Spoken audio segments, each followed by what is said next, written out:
Hello दोस्तों, मैं सुनील एक और टॉपिक के साथ आपके सामने मैं सक्षम क्लास में फिर से प्रस्तुत हूँ। और आज हम जो टॉपिक करने जा रहे हैं वो भारतीय संविधान या भारतीय राजनीतिक विज्ञान का बहुत महत्वपूर्ण टॉपिक है, क्योंकि यहाँ से मेंस में भी सवाल आता है और प्री में भी हर साल लगभग एक दो सवाल यहाँ से अक्सर पूछे जाते हैं, चाहे वो यूपीएससी हो, चाहे यूपीपीसीएस हो, या बिहार पीसीएस हो, या अन्य किसी आयोग की कोई भी परीक्षा हो, यहाँ से एक सवाल जरूर आता है। तो आज हम जो टॉपिक करने जा रहे हैं उस पर आप थोड़ा ध्यान दीजिए और मैं पूरी कोशिश करूंगा कि वो आपको अच्छे से समझ में आ पाए। ठीक है, तो आज का जो हमारा प्रश्न है आज का जो हमारा टॉपिक है वो है प्रस्तावना। ठीक, प्रस्तावना मतलब इसी को हम क्या कहते हैं, उद्देशिका। ठीक है, और इसी को इंग्लिश में कहते हैं प्रीएम्बल। तो आज हम जो पढ़ाने जा रहे हैं वो प्रस्तावना, या जिसे कभी कभी उद्देशिका भी कहते हैं, इंग्लिश में उसको कहते हैं प्रीएम्बल। और ये काफी महत्वपूर्ण टॉपिक है और मैं उम्मीद करता हूँ, मैं आशा करूंगा कि आप इसे अच्छे से समझोगे। ठीक है, इसे हम कई भागों में तोड़ तोड़ के पढ़ेंगे ताकि पढ़ने में आसानी हो। तो इसकी पहले भाग में पढ़ेंगे भूमिका कि प्रीएम्बल होती भूमिका क्या है। ठीक है, फिर इसके बाद इसका देखते हैं हम इतिहास, ये आई कहाँ से। ठीक, फिर देखेंगे इसके हम तत्व, इसमें क्या क्या तत्व हैं। ठीक है, फिर कुछ इसके महत्व भी होंगे, कुछ उद्देश्य भी होंगे। तो फिर देखेंगे हम इसके उद्देश्य, इसको संविधान में शामिल करने के पीछे मंशा क्या थी। ठीक है, और जो अंत में रहेगा वो रहेगा इसका महत्व, कि इसका महत्व क्या है। ठीक, तो प्रस्तावना हम इसे कई भागों में पढ़ेंगे तो आसानी होती है जानने में कि प्रस्तावना क्या है, उसकी भूमिका क्या है, उसके इतिहास क्या है, उसमें कौन कौन से तत्व शामिल हैं, संविधान में शामिल करने के पीछे हमारे मंशा क्या थी, और संविधान में शामिल किया है तो उसके महत्व क्या क्या है, जनता पे उसका क्या प्रभाव पड़ता है, तो वो हम जानने की कोशिश करते हैं। तो सबसे पहले हम देखते हैं भूमिका। ठीक, कि प्रस्तावना की भूमिका क्या है। ठीक है, तो यह प्रस्तावना क्या होती है, प्रस्तावना होती है संविधान की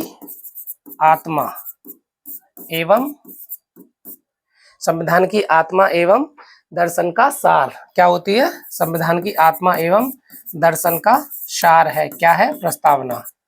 ठीक, तो कोई पूछे प्रस्तावना क्या है, तो जैसे मैंने आपको एक बताया था, अपने एक क्लास में आपको बताया था ना कि प्रस्तावना क्या होती है, कि किसी पुस्तक की विषय वस्तु, ऐसी संविधान की विषय वस्तु क्या है, वो प्रस्तावना है। तो संविधान में हम जो भी आगे पढ़ने वाले होते हैं वो हमें बताती है प्रस्तावना। तो प्रस्तावना संविधान की आत्मा है एवं उसके दर्शन का सार है, कि हमें ये आगे संविधान में क्या सिखाने वाला है, संविधान में हमें क्या क्या मिलने वाला है, तो उसे दर्शन का सार कहते हैं। इसमें ठीक है, आगे देखेंगे तो न्याय। ठीक, क्या क्या है, कुछ न्याय है, समानता, न्याय के बाद स्वतंत्रता है, कुछ स्वतंत्रताएं शामिल हैं, कुछ समानताएं शामिल हैं इसमें। ठीक है, बंधुत्व की अवधारणा है, ठीक, पंथ निरपेक्षता है, समाजवाद है,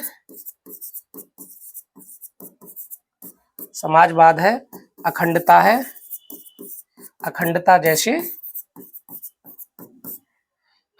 जैसे तत्व मौजूद हैं। ठीक है, अखंडता जैसे तत्व मौजूद हैं इसमें। ठीक, मौजूद हैं। अब फिर से आप समझ लीजिए क्या क्या है इसमें। संविधान की आत्मा, जैसे मैंने बताया प्रस्तावना क्या है, प्रस्तावना का एक भाग हम पढ़ते हैं भूमिका में हमें पता लगेगा कि प्रस्तावना क्या है। तो प्रस्तावना क्या है, संविधान की आत्मा एवं दर्शन का सार है। ठीक, अब इसमें क्या क्या है, इसमें न्याय है। ठीक, न्याय के अलावा स्वतंत्रता की अवधारणा है, समानता की अवधारणा है, बंधुत्व की अवधारणा है, पंथ निरपेक्ष की अवधारणा है, आगे चलोगे तो समाजवाद की अवधारणा है, और देखोगे तो अखंडता जैसे इसमें मूल्य प्रदर्शित करता है। कौन करता है, हमारा संविधान में भी क्या, हमारी प्रस्तावना।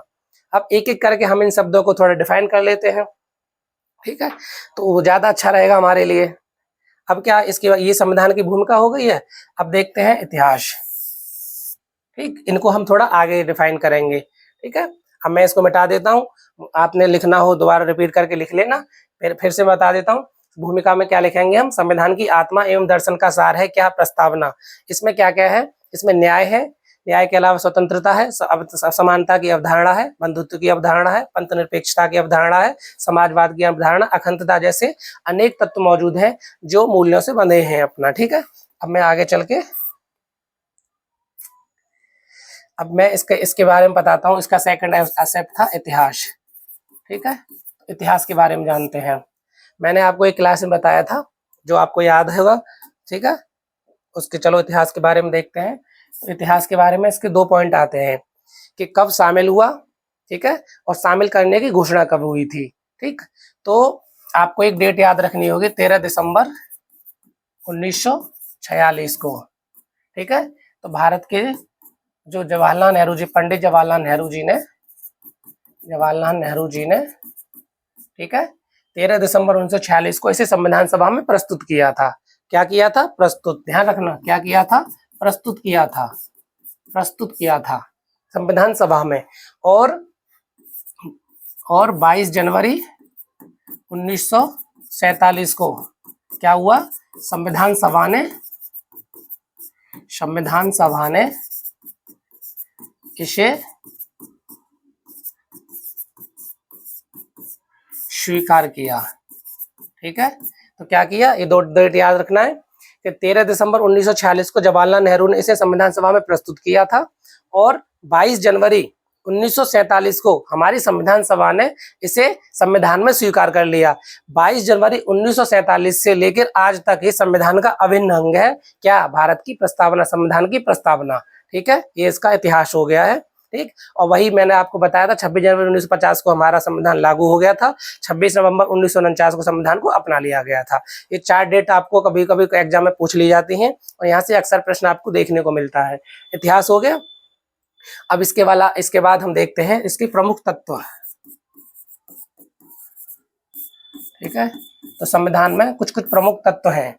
ठीक, उन प्रमुख तत्वों को क्या करेंगे? हम डिफाइन करेंगे। ठीक है, तो वो बहुत जरूरी तत्व हैं और उन्हीं को हम देखते हैं कि क्या कर सकते हैं उनके विषय में, हम कितना आपके डिटेल बता सकते हैं, कोशिश करूंगा मैं।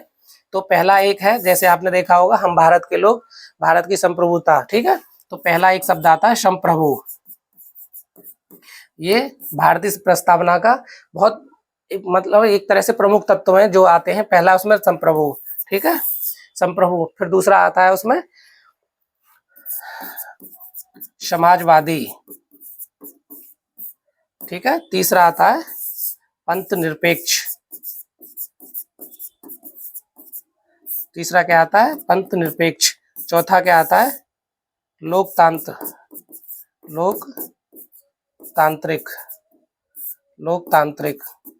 और 5वां क्या आता है? गणराज्य। ठीक है, ये आपको याद रखने होंगे कि मैंने अभी थोड़ी देर पहले प्रस्तावना को कई 3-4 भागों में बांटा था अध्ययन की सुविधा की दृष्टि से। ठीक है, जिसमें मैं आपको भूमिका बता चुका हूँ, उसका इतिहास बता चुका हूँ। अब मैं बताने वाला हूँ कि प्रस्तावना जो है उसके प्रमुख तत्व कौन कौन से हैं। ठीक है, तत्व का मतलब होता है कि उसका मर्म क्या है, वो हमें क्या बताना चाहती है, क्या सिखाना चाहती है, हमें क्या संदेश देना चाहती है कि प्रस्तावना ऐसे ऐसे और हमारे संविधान के मूलभूत तत्व ऐसे ऐसे हैं। तो यह वही हमें बताएगी। संप्रभु का मतलब होता है सॉवरेन। ठीक है, समाजवादी मतलब सोशलिस्ट, पंथ निरपेक्ष, ठीक है, लोकतांत्रिक डेमोक्रेटिक, ठीक है, सेकुलरिज्म और गणतंत्र। ठीक है, ऐसे हम इसको देखते हैं संप्रभु। अब मैं इसको डिफाइन करता हूं संप्रभु को। ये यहाँ से आपको थोड़ा सा अपने आप को एक्टिव करना होगा क्योंकि शब्द हैं बहुत महत्वपूर्ण शब्द हैं और ये जब हम राजनीति विज्ञान पढ़ते हैं तो उनका कोर है। कुछ शब्द कोर होते हैं, जैसे संप्रभुता हो गया, पंथ निरपेक्षता हो गया, लोकतांत्रिक हो गया, समाजवादी हो गया, गणराज्य हो गया। ठीक है, और संघवाद हो गया, अखंडता हो गया, ये सारी चीजें, न्याय हो गया, ये सब चीजें संविधान की जो हमारी जो पॉलिटी है उसके बहुत महत्वपूर्ण शब्दों में से होते हैं। इनको जानने का, जिनको जाने बिना संविधान पढ़ने का या राजनीतिक विज्ञान पढ़ने का कोई मतलब नहीं है, इसलिए हम सब इन शब्दों को जान लेते हैं और आगे बहुत काम आएंगे हमारे। तो संप्रभु, पहले संप्रभु को मैं आपको डिफाइन कर देता हूँ, संप्रभु क्या है। ठीक है, तो संप्रभुता कहते हैं कि जैसे मैं आपको थोड़ा सा पीछे लेके चलता हूँ 1947 के आसपास या उससे थोड़ा पहले। ठीक है, तो 1947 से पहले भारत क्या था? अंग्रेजों का गुलाम था। ठीक है, अंग्रेजों के अधीन था। गुलाम कहना शब्द अगर अच्छा नहीं लग रहा हो तो हम पे ब्रिटिश सरकार का शासन था, ऐसे समझ लीजिए। तो ब्रिटिश सरकार के शासन के दौरान भारत जो था, भारत के पास जमीन भी थी, अपनी थी, क्षेत्रफल था अपना, भारत की अपनी जनता भी थी, जो भारत के नागरिक थे वो जनता भी थे, ठीक है। भारत की अपनी एक सरकार भी थी, सरकार की मानोगे थी, पर क्या नहीं था, संप्रभुता नहीं थी। संप्रभुता क्या मतलब है कि भारत अपने आंतरिक और बाह्य निर्णय लेने के लिए स्वतंत्र नहीं था, उसके हर निर्णय के पीछे ब्रिटिश सरकार का अपना डिसीजन होता था, ब्रिटिश सरकार जो चाहती थी वही भारत का निर्णय मान्य होता था। इसलिए भारत के पास उस समय क्या नहीं थी, संप्रभुता। आप समझ गए मैं क्या कहने वाला हूं कि संप्रभुता, संप्रभुता, जनता, सरकार और वहां का एक क्षेत्रफल मिलकर एक देश बनाते हैं, एक राज्य बनाते हैं। अगर किसी के पास इन चारों में से कोई एक भी नहीं है तो वो देश देश नहीं होता, वो देश राज्य नहीं होता है, ठीक है। तो भारत 1947 से पहले एक राज्य का रूप नहीं ले रखा था, क्योंकि हमारे पास अपनी संप्रभुता नहीं थी। लेकिन वर्तमान में भारत अपने आंतरिक और बाह्य डिसीजन लेने के लिए पूर्ण रूप से स्वतंत्र है। हम पे किसी भी देश का कोई हस्तक्षेप नहीं होता। हमारे निर्णय हमारे देश की सरकार तय करती है, हमारे देश की जनता तय करती है। तो इस निर्देश के अनुसार, ठीक है, इस परिप्रेक्ष्य में भारत कैसा राष्ट्र है, एक संप्रभु राष्ट्र है। संप्रभु का मतलब हो गया कि हमारे देश की चुनी हुई सरकार पर किसी बाह्य देश का कोई हस्तक्षेप नहीं होता। हमारी सरकार अपने आंतरिक मामलों में और अपने बाह्य मामलों में निर्णय लेने के लिए पूर्ण रूप से स्वतंत्र है, ये ध्यान लीजिए, ठीक है। समाजवादी, समाजवादी का मतलब हो गया भारत की जितने संसाधन है, आर्थिक संसाधन है, समाजवाद कहता है कि उनको थोड़ा थोड़ा थोड़ा सब में वितरित करके समाज के प्रत्येक नागरिक को अपने गरीबी रेखा से ऊपर लेके आने का मतलब होता है, ठीक है, ताकि लोग अपना सामाजिक और आर्थिक उद्धार आप कर सकें, ठीक। अब क्या है पंथनिरपेक्ष, इस शब्द को थोड़ा सा गहराई से समझिए, ठीक। पंथनिरपेक्ष और एक शब्द होता है इसके आगे ही धर्मनिरपेक्ष।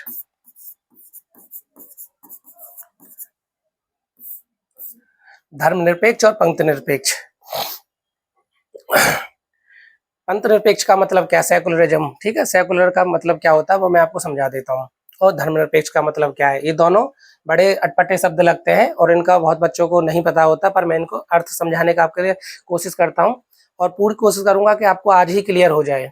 तो पंथनिरपेक्ष क्या कहता है, जैसे भारत है तो पंथनिरपेक्षता ये कहती है, क्योंकि पंथनिरपेक्षता भारत संविधान में है, भारत संविधान की प्रस्तावना में पंथनिरपेक्ष शब्द दे रखा है। इसका मतलब क्या, भारत धर्मनिरपेक्ष राज्य नहीं है। भारत कैसा राज्य है, भारत है पंथनिरपेक्ष राज्य। जैसे हम बोलते हैं कि भारत धर्म से निरपेक्ष है, भारत धर्मनिरपेक्ष राज्य नहीं है, आगे से कहना बंद कर दीजिए, भारत है पंथनिरपेक्ष राज्य। वो क्यों है मैं आपको समझाता हूँ।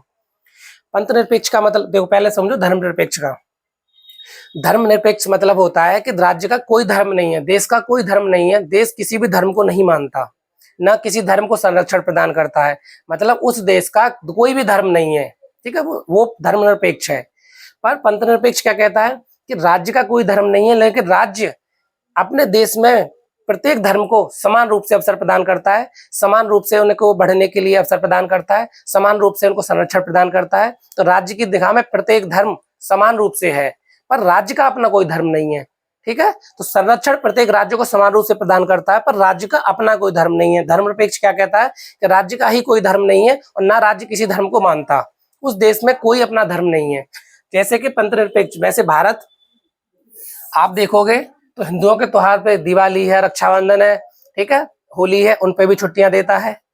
मुस्लिमों को ईद पे भी छुट्टियां देता है, सिख ईसाई सबके अपने अपने जितने धर्म हैं उनके जो अपने त्योहार हैं उन सभी पे छुट्टियां देता है, ठीक है। क्यों देता है, क्योंकि भारत पंथनिरपेक्ष है।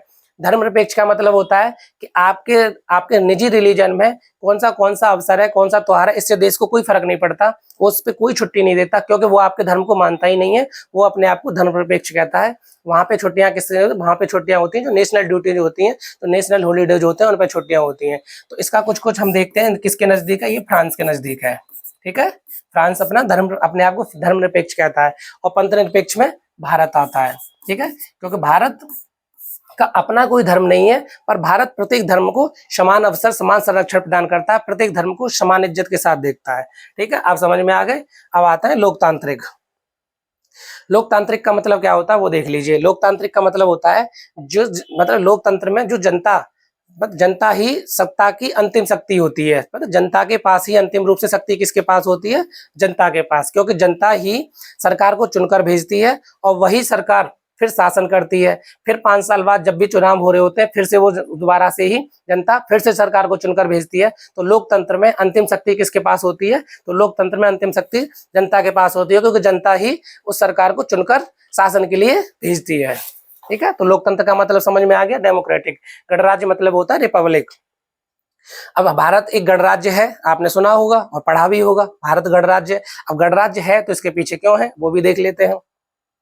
गणराज्य का मतलब होता है कि भारत का जो राष्ट्राध्यक्ष है, राष्ट्राध्यक्ष मतलब राष्ट्रपति, वो जनता द्वारा अप्रत्यक्ष रूप से चुनकर आता है, न कि ब्रिटिश सरकार के ब्रिटिश सम्राट की तरह वंशानुगत रूप में। ठीक है, अगर यही वंशानुगत आता तो भारत गणराज्य न होकर कैसा हो जाता? ब्रिटिश सम्राट की तरह हो जाता। ठीक है, पर भारत का राष्ट्रपति क्या आता है? चुनकर आता है, जनता द्वारा अप्रत्यक्ष रूप से चुनकर आता है। तो भारत का राष्ट्राध्यक्ष जनता द्वारा अप्रत्यक्ष रूप से चुना जाता है, इसीलिए भारत क्या है? एक गणराज्य है। ठीक, गणराज्य कहने के पीछे का क्या तात्पर्य है? क्योंकि भारत का राष्ट्राध्यक्ष जनता द्वारा प्रत्यक्ष रूप से नहीं अप्रत्यक्ष रूप से चुनकर आता है। ठीक, तो भारत क्या है? एक गणराज्य है। तो मुझे उम्मीद है ये आपके पांचों शब्द जो तत्व हैं इसके समझ में आ गए होंगे। संप्रभु, समाजवादी, पंथनिरपेक्ष, लोकतांत्रिक और गणराज्य। मैं फिर एक बार रिपीट कर देता हूं आपको। संप्रभु मतलब है कि भारत अपने आंतरिक एक बाह्य निर्णय लेने के लिए पूर्ण रूप से स्वतंत्र है। समाजवादी का मतलब होता है कि देश के प्रत्येक नागरिक को अपनी आर्थिक जीविका चलाने के लिए उसे समान अवसर प्रदान होते हैं, और जितने भी मतलब भारत के जो मूलभूत आधारभूत खनिज हैं वो उनपे समाजवाद का मतलब होता है कि उनको पूरी तरह से जनता को पूरी तरह रूप से उनको विकसित होने के अवसर प्रदान करना। ठीक है, पंथनिरपेक्ष का मतलब वही है कि भारत का अपना कोई धर्म नहीं है, लेकिन भारत प्रत्येक धर्म को सम्मान की निगाह से देखता है, प्रत्येक धर्म को संरक्षण प्रदान करता है। ठीक है, और लोकतांत्रिक का मतलब क्या है? लोकतांत्रिक का मतलब है कि जो भारत में अंतिम शक्ति जनता के हाथ में है, क्योंकि जनता ही सरकार को चुनकर भेजती है, और चुनी हुई सरकार जनता के लिए शासन करती है, और फिर 5 साल बाद जनता फिर से सरकार चुनकर भेजती है, और फिर सरकार सत्ता का शासन करती है। इसी तरह लोकतंत्र में अंतिम शक्ति किसके हाथ में होती है? तो अंतिम शक्ति होती है जनता के हाथ में। गणराज्य का मतलब वही है कि भारत का राष्ट्राध्यक्ष जो होता है वो जनता द्वारा अप्रत्यक्ष रूप से चुना जाता है, न कि ब्रिटिश सरकार की तरह वंशानुगत हो। तो भारत में जो राष्ट्राध्यक्ष है वो चुनकर आता है अप्रत्यक्ष रूप से जनता द्वारा। ठीक है, चलो अब मैं इसके आगे चलता हूं थोड़ा सा।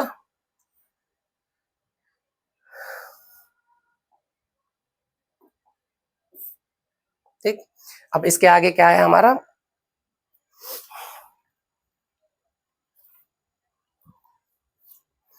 ठीक है, अब क्या है? प्रस्तावना के उद्देश्य।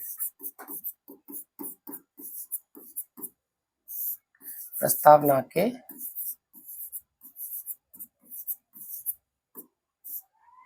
के उद्देश्य ये देख लेते हैं। ठीक है,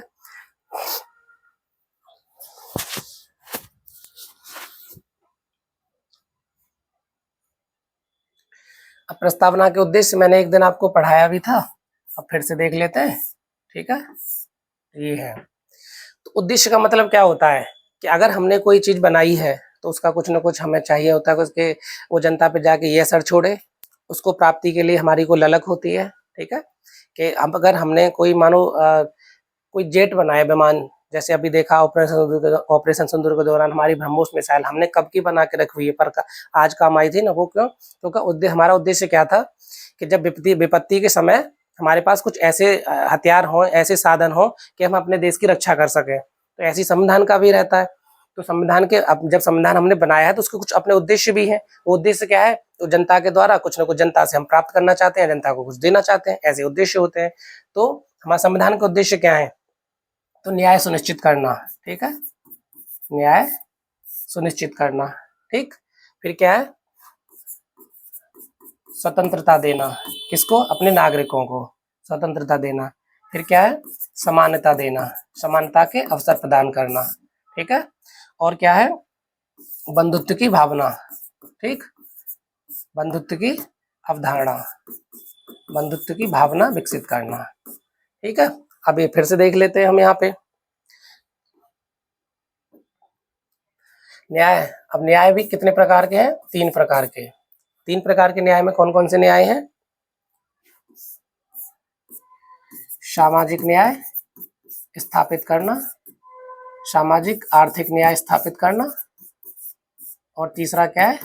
राजनीतिक न्याय स्थापित करना। ठीक है, तो भारत की जो प्रस्तावना है वो नागरिकों को 3 प्रकार के न्याय सुनिश्चित करना चाहती है, नागरिकों को 3 प्रकार के न्याय प्रदान करना चाहती है। कौन-कौन से? एक सामाजिक न्याय, एक आर्थिक न्याय और तीसरा कौन सा? राजनीतिक न्याय। तो सामाजिक न्याय देख लेते हैं। सामाजिक न्याय क्या कहता है? सामाजिक न्याय की अवधारणा ये कहती है कि भारत का संविधान किसी भी व्यक्ति के साथ उसके रूप के आधार पे, रंग के आधार पे, जाति के आधार पे, धर्म के आधार पे कोई भेदभाव नहीं करेगा। ठीक है?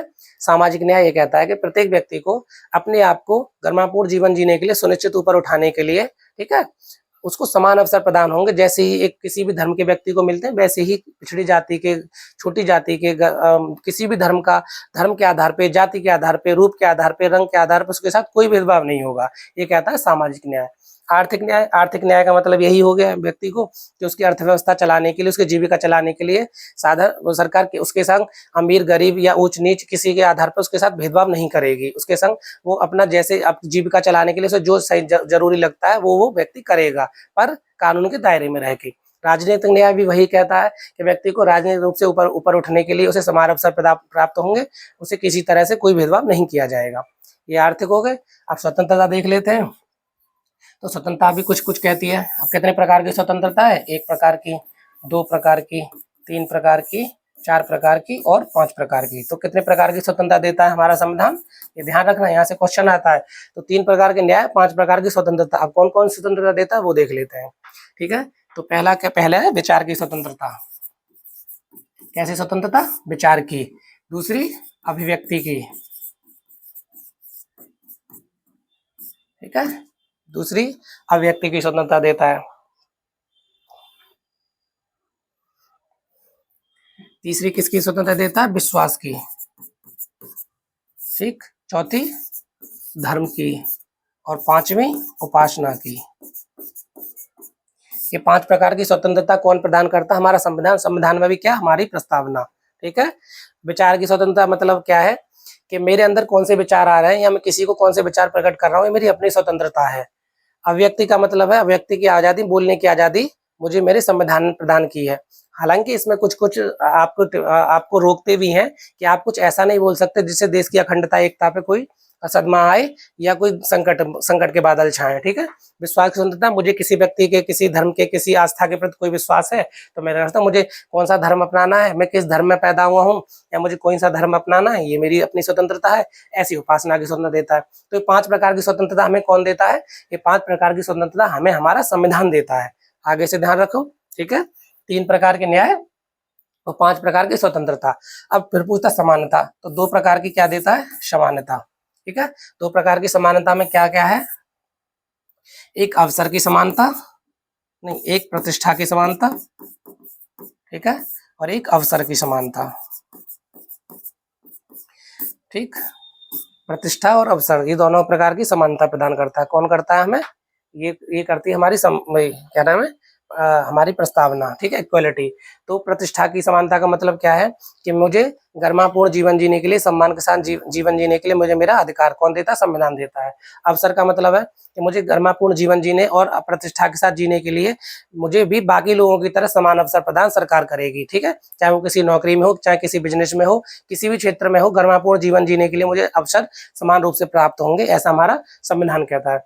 बंधुत्व की भावना मतलब होता है भाईचारे की भावना। ठीक है? संविधान कहता है कि आपस में भाईचारा बनाकर सबको रहना चाहिए। तो अब यहाँ से आप ये ध्यान रखो कि कभी-कभी क्रम में लगाने को आता है कि प्रस्तावना में न्याय, स्वतंत्रता, समानता और बंधुत्व की अवधारणा को क्रम में लगाइए। तो 3 प्रकार के न्याय होते हैं संविधान की प्रस्तावना में और 5 प्रकार की स्वतंत्रता है और क्या नाम है, 2 प्रकार की समानता है और 1 प्रकार के बंधुत्व की अवधारणा है। तो ऐसे करके हम अब इसको अगर क्रम में लगाते हैं तो 3, 5, 2 और 1, इसका आंसर क्या हो जाएगा? ये हो जाएगा 3, 5, 2, 1। ठीक है? अगर एक्सप्लेनेशन आता है कभी मेंस में तो आप इसे लिख भी सकते हो अच्छे से। ठीक है? तो आप ये अच्छे थे, न्याय जस्टिस, ठीक है, लिबर्टी, समानता इक्वलिटी, बंधुत्व की अवधारणा, ये आप आपस में आप देख लीजिए। मैंने अच्छे समझा दिया है। कभी कोई दिक्कत हो तो क्लास को फिर से रिपीट करके देख लेना। मैंने अपनी तरफ से पूरा प्रयास किया आपको समझाने का और मुझे लगता है कि जो एक बेहतर से बेहतर तरीका हो सकता है मैंने वही अपनाया है। ठीक है? इससे आप इससे प्री का भी यहाँ से क्वेश्चन आता है, वो क्लियर हो जाएगा। पूछता है कि संविधान की प्रस्तावना में कितने प्रकार के न्याय हैं? 3 प्रकार के, स्वतंत्रता 5 प्रकार की, समानता 2 प्रकार की और बंधुत्व की अवधारणा 1 प्रकार की। ठीक है, ये मैंने आपको पूरा समझाया है। अब आता है इसके बाद में क्या आता है? महत्व।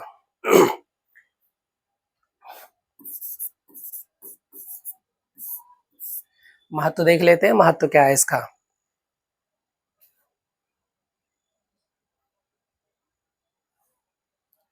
अब महत्व में इसके कुछ फिर से प्रावधान आएंगे, जैसे कि अब संविधान है तो क्या प्रदान करता है? ये भारतीय संविधान को क्या प्रदान करता है? भारतीय लोकतंत्र की संकल्पना, अधिकारों एवं दायित्वों की मौलिक रूपरेखा तैयार करता है। क्या करता है? ये भारतीय लोकतंत्र की, यह, अब जैसे क्या ही लिखूं इसमें, आप देख लो, ये भारतीय लोकतंत्र की क्या क्या महत्व प्रदान करता है? तो भारतीय लोकतंत्र की संकल्पना है, अधिकारों एवं उसके दायित्वों की रूपरेखा प्रदान करती है। क्या करती है?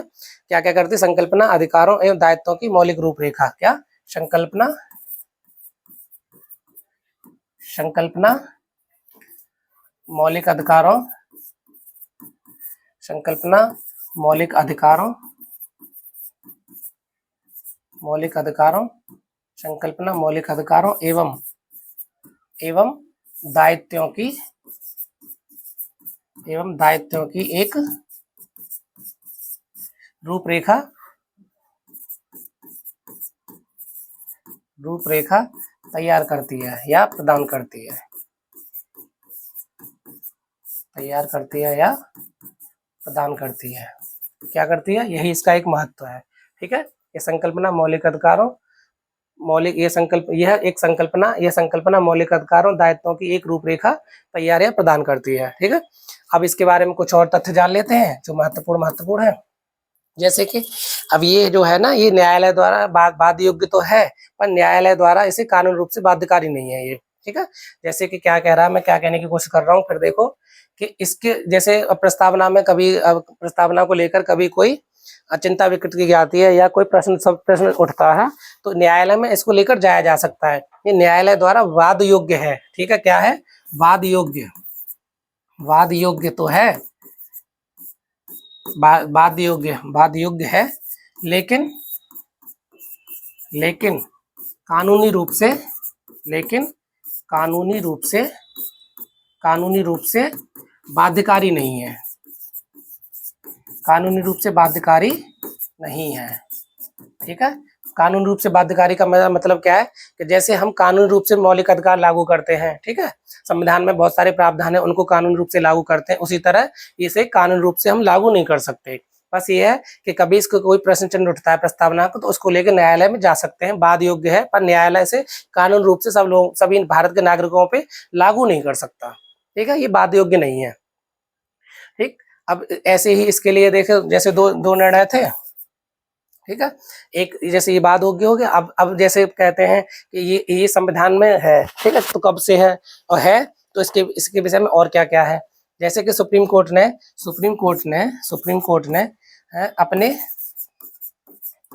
अपने दो निर्णयों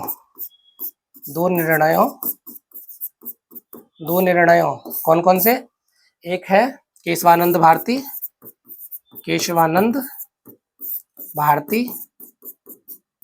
भारती केस, और दूसरा है एसआर बॉम्बे। ठीक है, केशवानंद भारती 1973 और ये 1994। केशवानंद भारती बनाम केरल राज्य, एक ये केस है, और दूसरा केस है एसआर बॉम्बे 1994। इन दोनों मामलों में सुप्रीम कोर्ट ने डिसीजन दिया था कि प्रस्तावना संविधान का एक अभिन्न अंग है।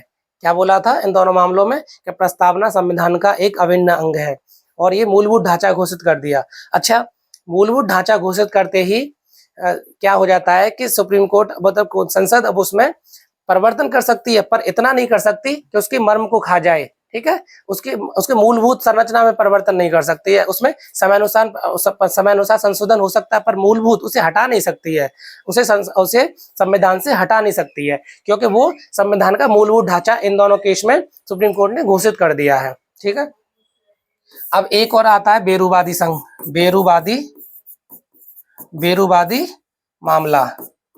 बेरूवादी मामला 1960।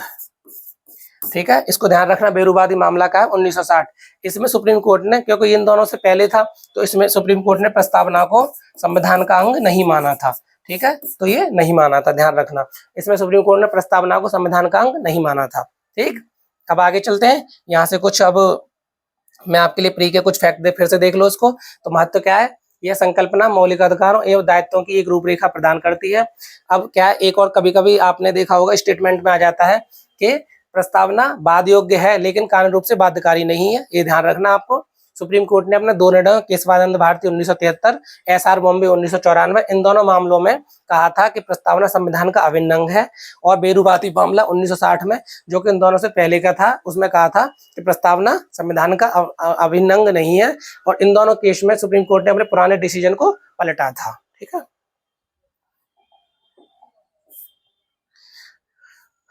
अब एक प्रश्न आता है, क्या प्रस्तावना में संशोधन हो सकता है? संशोधन, ठीक है, तो प्रस्तावना में संशोधन क्या? हाँ, संशोधन हाँ हो सकता है। तो कैसे हो सकता है प्रस्तावना में संशोधन? विशेष बहुमत द्वारा। क्योंकि अब क्या है, वो संविधान का विशेष एक अभिन्न अंग है, तो प्रस्तावना में संशोधन तो हो सकता है, पर कैसे? एक तो विशेष बहुमत द्वारा, विशेष बहुमत, या जरूरत पड़ने पर, राज्यों की जरूरत पड़ने पर राज्यों की सहमति की भी आवश्यकता हो सकती है। मतलब विशेष बहुमत, कभी कभी विशेष प्लस आधे राज्यों की सहमति जो होती है, ठीक है, तो वो वाला भी चाहिए होता है। अब ये हो गया। अब इसके अलावा फिर मैं कुछ आपको अब प्री के हिसाब से बताता हूँ। प्री के हिसाब से एक संशोधन याद रखना, 42वां संविधान संशोधन, 42वां संविधान संशोधन 1976। ठीक है, जो मैंने बोला था कि इसमें एक बार संशोधन हुआ है, वो एक बार संशोधन जो हुआ है, ठीक है, संशोधन एक बार इसमें हो चुका है। वो कब हुआ था? 1976 में। ठीक है, और कौन से संविधान संशोधन के द्वारा? 42वां संविधान संशोधन। तो 42वें संविधान संशोधन जो कि एक बार इसमें हुआ था, इसमें 3 शब्द जोड़े गए थे। कौन कौन से? समाजवादी, पंथ निरपेक्ष और अखंडता, ये 3 शब्द जोड़े गए थे, याद रखना। ठीक है, कौन कौन से? समाजवादी, पंथ निरपेक्ष और अखंडता, ये 3 शब्द कौन से संविधान संशोधन द्वारा जोड़े गए थे? 42वां संविधान संशोधन 1976 द्वारा।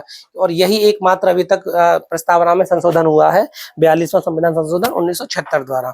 ठीक है, ये हो गया। अब हमारे जैसे संविधान सभा के कुछ महत्वपूर्ण सदस्य थे, उन्होंने संविधान को, जैसे के एम मुंशी हैं, ठीक है, ये ध्यान रखो, के एम मुंशी पूछ लेता है कभी कभी। तो के एम मुंशी ने संविधान की प्रस्तावना को क्या बोला है? तो राजनीतिक जनपत्री कहा है। क्या कहा है? तो संविधान की प्रस्तावना को क्या कहा है?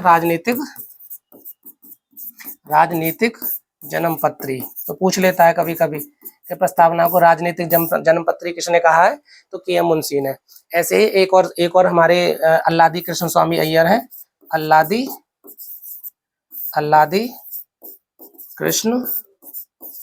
कृष्ण स्वामी अय्यर, अल्लादी कृष्ण स्वामी अय्यर। ठीक है, इन्होंने भी बोला है कि प्रस्तावना हमारे स्वप्नों और विचारों का प्रतिनिधित्व करती है। ठीक है, तो क्या बोला है इन्होंने? कि प्रस्तावना हमारे स्वप्नों और विचारों का, किसका? स्वप्नों और विचारों का क्या करती है? प्रतिनिधित्व करती है। ठीक है, तो ये जितने भी एस्पेक्ट थे इसमें प्रस्तावना को लेके, जितने भी सवाल बन सकते थे प्री में, मेंस में, मैंने आपको सारे बता दिए। अब मैं उम्मीद करता हूं कि आप इसको देखोगे, और नहीं समझ में आता है 2 बार देखना, इसमें सारी चीजें हैं, और ये आपकी प्रस्तावना से जुड़े हुए सारे सवालों को आप हल करने में यहाँ से सक्षम हो पाएंगे। ठीक है, धन्यवाद।